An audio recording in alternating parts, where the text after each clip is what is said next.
அதிமுக பிளவுபட்டது. ஆமாங்க.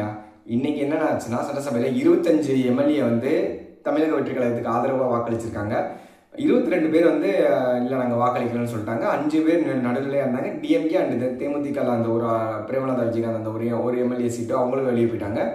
ஸோ இன்றைக்கி வந்து ஒரு 144 மெஜாரிட்டியாக காமிச்சிருக்காங்க.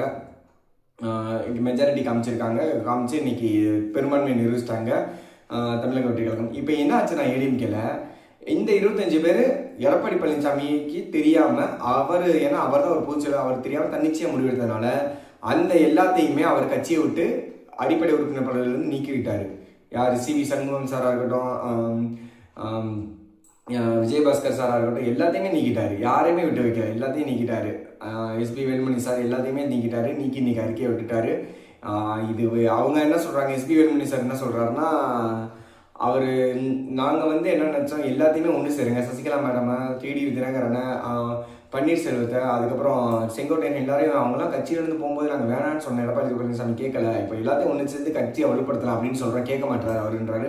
சிவி சண்முகம் என்ன சொல்லியிருக்காருன்னா, திருமாவளவன் வந்து முதலமைச்சர் ஆக்கலான்னு எல்லாரும் சேர்ந்து முடிவெடுத்தோம், இடதுசாரிகள் அதுக்கு ஆதரவு தெரிவித்தாங்க அப்படின்னு சொல்லியிருக்காரு. ஆனால் அதுக்கு வந்து எடப்பாடி பழனிசாமி சார் ஒத்துக்கலை.